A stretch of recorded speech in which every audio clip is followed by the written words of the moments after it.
Ég ætla að útskýra hérna með ykkur dæmi 188. Það sem uppgefið er, sem teningi er kastað tvisvar og athuga hvað kom upp. Fyndu líkurnar á og við fáum hérna síðan 4 liði til að svara. Og í A fyndu líkurnar á að summa þess verið deilanleg með 4. Hérna er ég búinn að setja upp allar mögulega niðurstöður ef við köstum 2 teningum.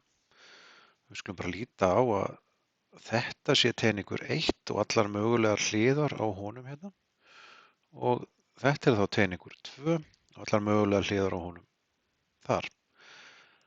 Og til dæmis bara, ef ég fæ 1 og 1, þá verður útkoman 2 og svo framvegis.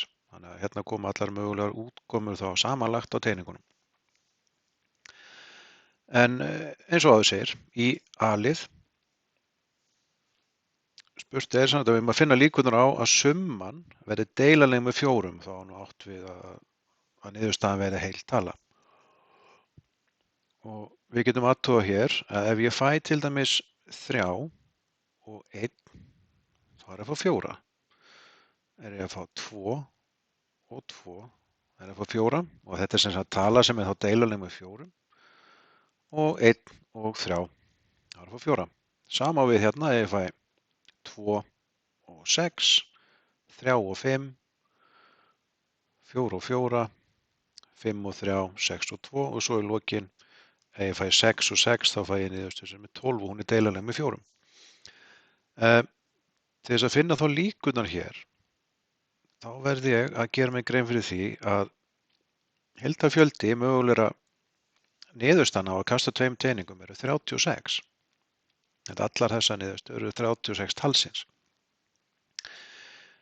Það er niðurstöður sem ég eru búin að dekkja hérna með lit, eiga það sameiginlegt að það eru deilanlega með 4. Þannig að ef ég tel þetta nú saman, 1, 2, 3, 4, 5, 6, 7, 8 og 9, þá myndi ég finna svarið eftirfarandi hátt. 9 deilt með 36 sem er heildarfjöldi mismunandi mögulegra niðurstaðna hérna. Og fæ þá svarið. B-liðurinn er eins uppsettur og A. Hérna er ég með töflu fyrir þann lið sem að summa þess verið deilanleg með 5. Það er þá sama, ef ég fæ 1 og svo 4 þá fæ ég niðurstöðu upp á 5 og svo tala er deilanleg með 5.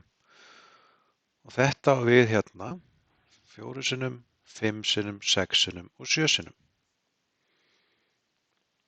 Þá myndi ég finna svarið svona, jafnt og 7 deilt með 36. Þá væri svarið komið þar. Svo í C, þá er ég með þessa hérna töflu fyrir það að mismunur þessara 2 kasta verði 3.